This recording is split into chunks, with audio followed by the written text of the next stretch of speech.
ਦਰਸ਼ਕੋ break ਤੋਂ ਬਾਅਦ ਤੁਹਾਡਾ ਸਵਾਗਤ ਹੈ ਜੀ ਡਾਟਸ ਐਂਡ ਵਾਲੇ ਇਸ਼ੂ ਤੋਂ ਪਹਿਲਾਂ ਅਸਾਂ ਆਪਣੇ ਦਰਸ਼ਕਾਂ ਤੇ ਸਰੋਤਿਆਂ ਨਾਲ ਸਾਂਝ ਪਾ ਦਈਏ ਜਿਸ ਤਰ੍ਹਾਂ ਕਿ ਖਾਲਿਸਤਾਨ ਕਾਲਿੰਗ ਹੈਡ ਜੋ ਹਫਤਾਵਾਰੀ ਲਿਖ ਸੀ ਜਿਸ ਦਾ ਸਿਰਲੇਖ ਸੀ ਬੰਦੀ ਸਿੰਘਾਂ ਦੀ ਰਿਹਾਈ ਬਨਾਮ ਸ਼ਹੀਦੀ ਭਾਈ ਗੁਰਬਖਸ਼ ਸਿੰਘ ਜੀ। ਇਸ ਨੂੰ ਤੁਸੀਂ ਲਿਖਿਆ ਸੀ। ਇਸ ਨੂੰ ਕਾਫੀ ਸਾਡੇ ਦਰਸ਼ਕਾਂ ਵੱਲੋਂ ਸਰਾਹਿਆ ਗਿਆ ਹੈ, ਕਾਫੀ ਪਸੰਦ ਕੀਤਾ ਗਿਆ ਹੈ। ਇਸ ਦੇ ਵਿਊਜ਼ ਆਏ ਨੇ 27.7K, ਸ਼ੇਅਰਸ ਨੇ 218, ਕਾਮੈਂਟਸ ਨੇ 51। ਹੁਣ ਅਸੀਂ ਜੋ ਸਾਡਾ ਪਹਿਲਾ ਸੈਗਮੈਂਟ ਕੀਤਾ ਸੀ ਉਸ ਉੱਪਰ ਸਾਡੇ ਕੋਲ ਵਿਊਜ਼ ਆਏ ਨੇ, ਸਾਡੇ ਕੋਲ ਕਮੈਂਟ ਆਏ ਨੇ, ਉਹ ਆਪਾਂ ਸ਼ੇਅਰ ਕਰਦੇ ਆਪਣੇ ਦਰਸ਼ਕਾਂ ਨਾਲ।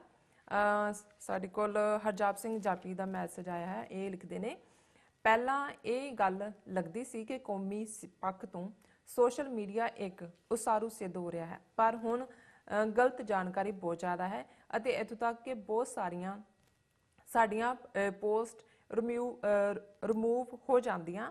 ਇਹ ਗੱਲ ਵੀ ਕਲੀਅਰ ਹੈ ਅੱਜ ਦੀ ਤਰੀਕ ਵਿੱਚ ਸੋਸ਼ਲ ਮੀਡੀਆ ਉੱਪਰ ਕੌਮ ਵਿਰੋਧੀ ਤਾਕਤਾਂ ਕਾਬਜ਼ ਹਨ। ਦੇਖੋ ਬਿਲਕੁਲ ਠੀਕ ਫਰਮਾਇਆ ਹੈ ਭਾਈ ਸਾਹਿਬ ਨੇ।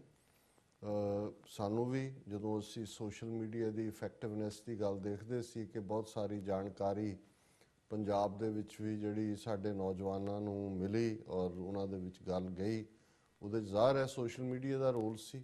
ਪਰ ਹੁਣ ਅਸੀਂ ਦੇਖ ਰਹੇ ਹਾਂ ਜਿਉਂ-ਜਿਉਂ ਫੜੋ ਫੜਾਈ ਦਾ ਦੌਰ ਵੀ ਸ਼ੁਰੂ ਹੋਇਆ, ਮਿਸ ਇਨਫੋਰਮੇਸ਼ਨ ਵੀ ਸ਼ੁਰੂ ਹੋਈ ਔਰ ਇਹ ਜਿਹੜੇ ਸਾਰੇ ਪਿਛਲੇ 2 ਹਫ਼ਤੇ ਦੇ ਵਿੱਚ ਇਹ ਸਾਰੇ ਵੱਡੇ ਸਕੈਂਡਲ ਸਾਹਮਣੇ ਆਏ ਨੇ ਫੇਸਬੁੱਕ ਨਾਲ ਜੁੜੇ ਹੋਏ ਔਰ ਦੂਸਰੇ ਡਾਟਾ ਮਾਈਨਿੰਗ ਔਰ ਉੱਥੇ ਜਿਹੜਾ ਕੋਬਰਾ ਆਪਰੇਸ਼ਨ ਦੇ ਨਾਲ, ਸੋ ਉਸ ਤੋਂ ਜ਼ਾਹਰ ਹੈ ਕਿ ਵੀ ਇਹ ਸਾਰਾ ਮੇਨ ਸਟ੍ਰੀਮ ਔਰ ਦੂਸਰਾ ਮੀਡੀਆ ਔਰ ਦੂਸਰਾ ਤਾਂ ਹੈ ਹੀ ਸੀ, ਲੇਕਿਨ ਈਵਨ ਸੋਸ਼ਲ ਮੀਡੀਆ ਦੇ ਉੱਤੇ ਵੀ ਜਿਹੜਾ ਕੰਟਰੋਲ ਉਹਨਾਂ ਤਾਕਤਾਂ ਦਾ ਹੀ ਹੈ ਜਿਹੜੀਆਂ, ਜੇ ਅਸੀਂ ਸਿੱਖ ਨੁਕਤਾ ਨਿਗਾਹ ਤੋਂ ਗੱਲ ਕਰੀਏ ਤਾਂ ਫਿਰ ਅਸੀਂ ਇਹ ਸਾਰੇ ਦੇ ਵਿੱਚ ਤਾਂ ਕਿਤੇ ਹਾਸ਼ੀਏ ਦਾ ਵੀ ਨਹੀਂ ਹੈ।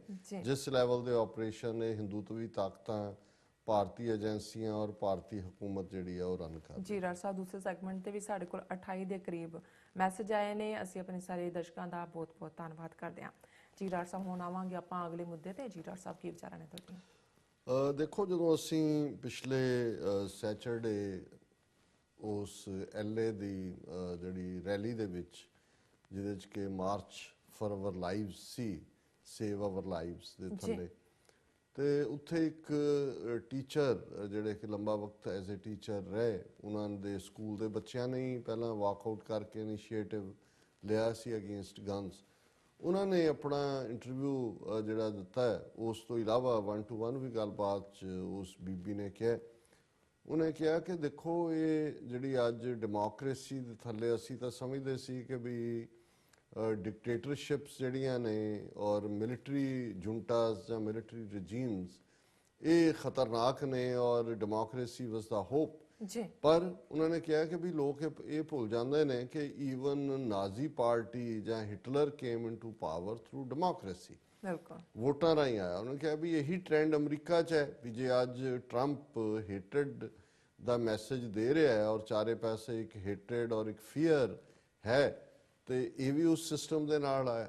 ਹੁਣ ਅਸੀਂ ਜਦੋਂ ਮੋਦੀ ਦੇ ਹਵਾਲੇ ਨਾਲ ਗੱਲ ਕਰਦੇ ਹਾਂ ਜਾਂ ਜੋ ਕੁਛ ਉੱਥੇ ਅੱਜ ਹਿੰਦੂਤਵਾ ਫੋਰਸਿਸ ਕਰ ਰਹੇ ਹੈ, ਜੁਡੀਸ਼ਰੀ ਦਾ ਕੀ ਹਾਲ ਕੀਤਾ ਹੈ, ਉਹ ਉਹਨਾਂ ਦਾ ਕਲੇਮ ਇਸੇ ਤੇ ਹੀ ਹੈ। ਦੇਖੋ ਜੀ ਅਸੀਂ ਤਾਂ ਲੋਕਾਂ ਰਾਹੀਂ ਚੁਣ ਕੇ ਆਏ ਔਰ ਮੈਂ ਉਸ ਜਿਹੜੇ ਆਪਣੀ ਬਰੀਫਿੰਗ ਦੇ ਵਿੱਚ ਉਸ ਰੈਲੀ ਦੇ ਵਿੱਚ ਵੀ ਜਿਹੜੀ ਹੈ ਕਾਂਗਰਸ ਵੂਮਨ ਮਿਸਿਸ ਕੈਟੀ ਜਿਹੜੀ ਰਨ ਕਰ ਰਹੀ ਹੈ ਕਾਂਗਰਸ ਲਈ, ਕਿਉਂਕਿ ਉੱਥੇ ਬੜੀ ਪਾਵਰਫੁਲ ਰਿਪਬਲਿਕਨ ਹੈ ਉਸ ਡਿਸਟ੍ਰਿਕਟ ਇਰਵਾਈਨ ਨੂੰ ਕਰ ਰਹੀ, ਮੈਂ ਉਹਦੇ 'ਚ ਕਿਹਾ, ਮੈਂ ਕਿਹਾ ਜੀ ਵੀ ਇੱਕ ਪੀਰੀਅਡ ਸੀ ਕਿ ਜਦੋਂ ਡੈਮੋਕ੍ਰੇਸੀ ਡਿਫਾਈਨ ਹੁੰਦੀ ਸੀ ਉਹ ਹੁੰਦੀ ਸੀ of the people, by the people, for the people, Lincoln ਦੀ ਸਟੇਟਮੈਂਟ ਹੈ। ਮੈਂ ਕਿਹਾ ਵੀ ਅੱਜ ਇਹ ਹਾਲ ਹੋ ਗਿਆ ਕਿ of the ਲੌਬਿਸਟ, by the ਲੌਬਿਸਟ, for ਦਾ ਲੌਬਿਸਟ।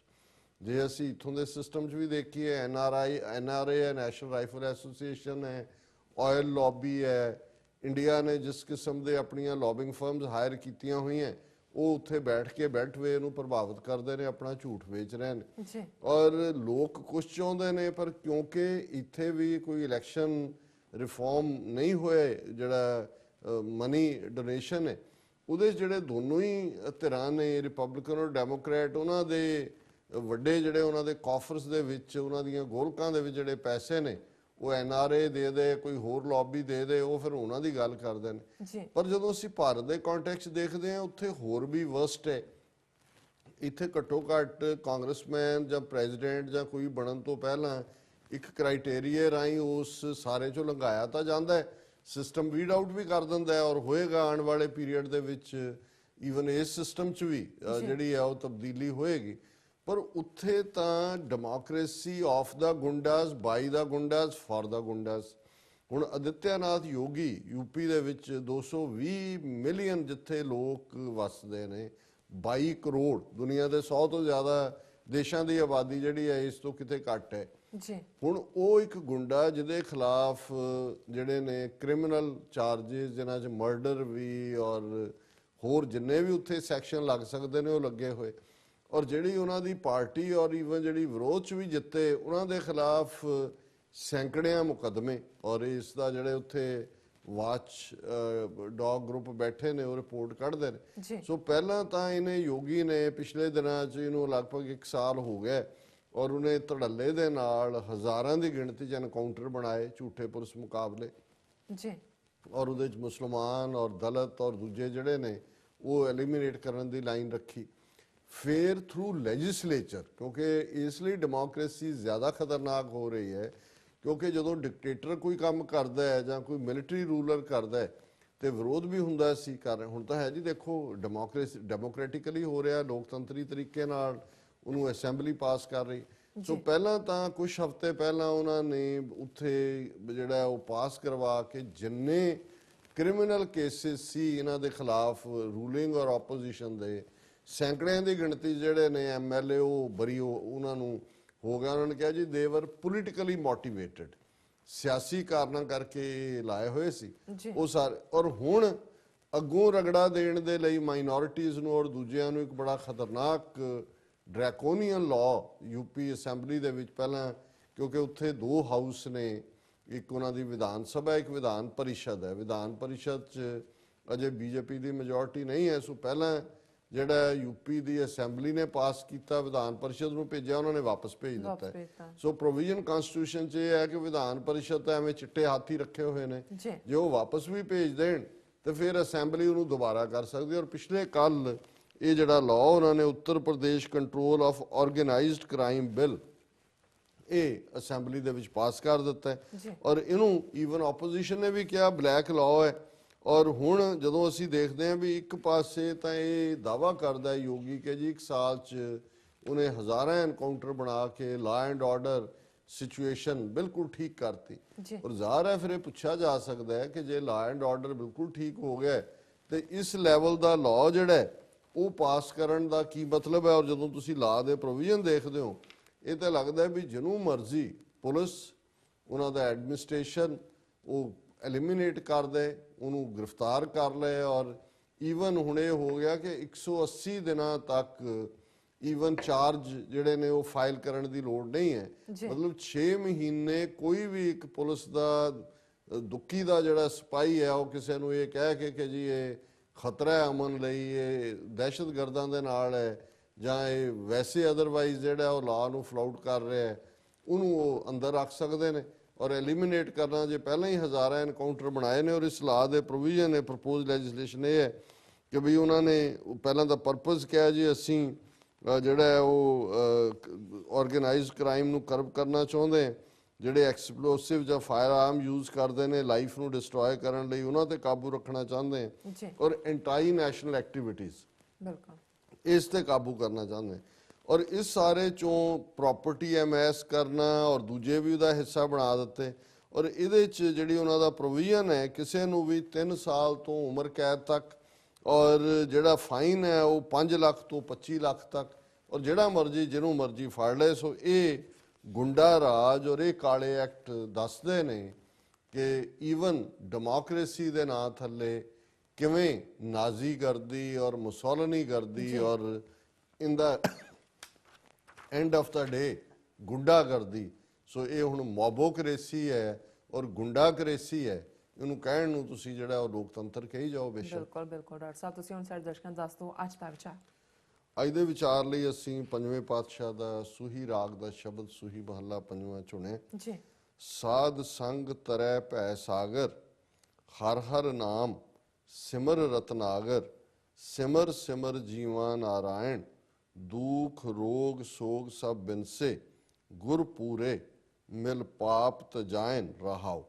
ਹੁਣ ਜ਼ਾਹਰ ਹੈ ਰਹਾਓ ਦੀ ਪੰਕਤੀ ਸੈਂਟਰਲ ਆਈਡੀਆ ਹੁੰਦਾ ਹੈ, ਸ਼ਬਦ ਹੈ, ਜੀ ਔਰ ਇਸ 'ਚ ਪੰਜਵੇਂ ਪਾਤਸ਼ਾਹ ਫਰਮਾਉਂਦੇ ਨੇ ਕਿ ਮੈਂ ਉਸ ਵਾਹਿਗੁਰੂ ਨੂੰ, ਉਸ ਰੱਬ ਨੂੰ, ਅੱਲਾਹ ਤਾਲਾ ਨੂੰ ਯਾਦ ਕਰਕੇ, ਉਸ ਦੀ ਇਬਾਦਤ ਕਰਕੇ ਹੀ ਮੈਂ ਜਿਉਂਦਾ ਕਿ ਮੇਰੀ ਜ਼ਿੰਦਗੀ ਦੇ ਵਿੱਚ ਜੇ ਜ਼ਿੰਦਗੀ ਰੁਮਕਦੀ ਹੈ ਤੇ ਉਸ ਰੱਬ ਦੀ ਯਾਦ ਨਾਲ ਹੈ। ਜੀ ਸਿਮਰ ਸਿਮਰ ਜੀਵਾਂ ਨਾਰਾਇਣ ਦੁਖ ਰੋਗ ਸੋਗ ਸਭ ਬਿਨਸੇ ਗੁਰ ਪੂਰੇ ਮਿਲ ਪਾਪ ਤਜਾਇਨ। ਉਸ ਰੱਬ ਦੀ ਯਾਦ ਨਾਲ, ਰੱਬ ਦੀ ਇਬਾਦਤ ਨਾਲ ਮੇਰੇ ਦੁੱਖ, ਮੇਰੀਆਂ ਬਿਮਾਰੀਆਂ, ਮੇਰੇ ਮਨ ਦੀ ਉਦਾਸੀ ਸਭ ਜਿਹੜੀਆਂ ਨੇ ਉਹ ਭੱਜ ਜਾਂਦੀਆਂ ਨੇ, ਔਰ ਮੈਂ ਉਸ ਸੱਚੇ ਰੱਬ ਨਾਲ ਮਿਲ ਕੇ ਮੇਰੇ ਵਿਚਲੇ ਸਾਰੇ ਨਾ ਪੱਖੀ ਤੱਤ ਜਿਹਨਾਂ ਨੂੰ ਅਸੀਂ ਪਾਪ ਕਹਿੰਦੇ ਹਾਂ ਉਹ ਮੈਂ ਛੱਡ ਦਿੱਤੇ ਨੇ।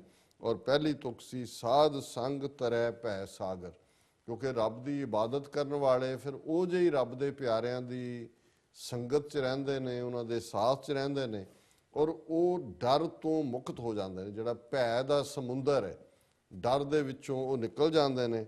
ਹਰ ਹਰ ਨਾਮ ਸਿਮਰ ਰਤਨਾਗਰ, ਉਹਨਾਂ ਨੂੰ ਇਸ ਗੱਲ ਦੀ ਸਮਝ ਆ ਜਾਂਦੀ ਹੈ ਕਿ ਵਾਹਿਗੁਰੂ ਦੇ ਨਾਮ ਨੂੰ ਯਾਦ ਕਰਨਾ ਹੀ ਇਹ ਰਤਨਾਂ ਦਾ ਖਜ਼ਾਨਾ ਹੈ। ਜੀਵਨ ਪਦਵੀ ਹਰ ਕਾ ਨਾਉ ਮਨ ਤਾਂ ਨਿਰਮਲ ਸਾਚ ਸੁਆਓ, ਕਿ ਭਾਈ ਜੀਵਨ ਦਾ ਜੇ ਕੋਈ ਅਸਲ ਮਕਸਦ ਹੈ ਤਾਂ ਰੱਬ ਦੇ ਨਾਂ ਨੂੰ ਯਾਦ ਕਰਨਾ, ਉਸ ਦੇ ਨਾਲ ਤੁਹਾਡਾ ਮਨ ਔਰ ਤਨ ਦੋਨੋਂ ਹੀ ਸਾਫ਼ ਹੋ ਜਾਂਦੇ ਨੇ, ਤੁਹਾਨੂੰ ਜ਼ਿੰਦਗੀ ਦਾ ਨਿਸ਼ਾਨਾ ਮਿਲ ਜਾਂਦਾ ਹੈ। ਆਠ ਪੈਰ ਪਾਰ ਬ੍ਰਹਮ ਧਿਆਈਏ ਪੂਰਬ ਲਿਖਤ ਹੋਏ ਤਾਂ ਪਾਈਏ ਸਰਣ ਪੈ ਜਪ ਦੀਨ ਦਇਆਲਾ ਨਾਨਕ ਜਾਚੈ ਸੰਤ ਰਵਾਲਾ, ਕਿ ਉਸੇ ਅੱਠੋਂ ਪਹਿਰ ਦਿਨ ਔਰ ਰਾਤ ਉਸ ਰੱਬ ਨੂੰ ਯਾਦ ਕਰੀਏ, ਔਰ ਇਹ ਰੱਬ ਦੀ ਰਹਿਮਤ ਦੇ ਨਾਲ ਹੀ ਇਹ ਨਸੀਬ ਹੁੰਦਾ ਹੈ ਉਸ ਨੂੰ ਯਾਦ ਕਰਨਾ। ਤੇ ਮੈਂ ਉਸ ਵਾਹਿਗੁਰੂ ਦੀ ਜਿਹੜਾ ਕਿ ਦੀਨਾਂ ਦਾ ਆਮ ਗਰੀਬ ਗੁਰਬੇ ਦੇ ਉੱਤੇ ਵੀ ਦਿਆਲਤਾ ਰੱਖਣ ਵਾਲਾ ਹੈ, ਉਸ ਦੀ ਮੈਂ ਸ਼ਰਨ 'ਚ ਹੈ। ਨਾਨਕ ਜਾਚੈ ਸੰਤ ਰਵਾਲਾ, ਪੰਜਵੇਂ ਨਾਨਕ ਫਰਮਾਉਂਦੇ ਨੇ ਕਿ ਮੈਂ ਉਸ ਰੱਬ ਦੇ ਪਿਆਰਿਆਂ ਦੇ ਚਰਨਾਂ ਦੀ ਧੂੜ ਦਾ ਜਾਚਕ ਹੈ, ਜਿਸ ਰੱਬ ਦੀ ਯਾਦ ਦੇ ਵਿੱਚੋਂ ਜੁੜੇ ਹੋਏ ਨੇ, ਔਰ ਜਿਸ ਰੱਬ ਦੀ ਯਾਦ ਜਿਹੜੀ ਹੈ ਦੁਖ ਰੋਗ ਸੋਗ ਸਭ ਬਿਨਸੇ ਗੁਰ ਪੂਰੇ ਮਿਲ ਪਾਪ ਤਜਾਇਨ ਵਾਲੀ ਅਵਸਥਾ ਹਾਸਲ ਹੁੰਦੀ ਹੈ। ਸੋ ਇਹ ਅੱਜ ਦਾ ਵਿਚਾਰ ਹੈ। ਜੀ ਡਾਕਟਰ ਸਾਹਿਬ, ਤੁਹਾਡਾ ਬਹੁਤ ਬਹੁਤ ਸ਼ੁਕਰੀਆ। ਤੁਸੀਂ ਅੱਜ ਦੇ ਅਹਿਮ ਇਸ਼ੂ ਤੇ ਅੱਜ ਦਾ ਵਿਚਾਰ ਸਾਡੇ ਦਰਸ਼ਕਾਂ ਨਾਲ ਸਾਂਝਾ ਕੀਤਾ। ਇਸ ਨਾਲ ਆਪਣੇ ਵਿਊਅਰਸ ਕੋਲ ਲੈਣੇ ਇਜਾਜ਼ਤ। ਵਿਊਅਰਸ, ਸਾਡੇ ਪ੍ਰੋਗਰਾਮ ਦਾ ਸਮਾਂ ਇੱਥੇ ਸਮਾਪਤ ਹੁੰਦਾ। ਤੁਸੀਂ ਆਪਣੇ ਰਾਏ ਤੇ ਸੁਝਾਅ ਸਾਨੂੰ ਭੇਜਣਾ ਭੁੱਲਣਾ ਸਾਡੇ ਇਸ ਪਤੇ ਤੇ sos@tv84.tv ਤੇ ਅਸੀਂ ਆਪਣਾ ਪ੍ਰੋਗਰਾਮ ਲੈ ਕੇ ਫਿਰ ਦੁਬਾਰਾ ਹਾਜ਼ਰ ਹੋਵਾਂਗੇ। ਤਦ ਤੱਕ ਲਈ ਮੈਨੂੰ ਤੇ ਬਣਾ ਸੁਣਾ ਗਿਆ ਦਿਓ। ਦੇਖਦੇ ਰਹੋ TV84। ਬੁਲਾ ਦਿਓ ਫਤਿਹ। ਵਾਹਿਗੁਰੂ ਜੀ ਕਾ ਖਾਲਸਾ, ਵਾਹਿਗੁਰੂ ਜੀ ਕੀ ਫਤਿਹ। ਮੈਂ ਇੱਕ ਅਨਾਉਂਸਮੈਂਟ ਵੀ ਕਰਦੇ ਹਾਂ ਕਿ 9:30 ਤੋਂ 10 ਵਾਲੇ ਟਾਈਮ 'ਚ ਅੱਜ ਜਿਹੜਾ ਨਿਊ ਜਰਸੀ ਸਟੇਟ ਅਸੈਂਬਲੀ ਔਰ ਸੈਨੇਟ ਨੇ ਕੱਲ ਸਿੱਖਾਂ ਦਾ ਖਾਲਸਾ ਸਾਜਨਾ ਦਿਵਸ ਰੈਕਗਨਾਈਜ਼ ਕੀਤਾ, ਉਸ ਪ੍ਰੋਗਰਾਮ ਨੂੰ ਦਿਖਾਇਆ ਜਾਏਗਾ। ਸੋ ਦਰਸ਼ਕ ਜ਼ਰੂਰ ਦੇਖਣ। ਟਿਊਨਰ ਰਹਿਣ ਜੀ ਡਾਕਟਰ ਸਾਹਿਬ।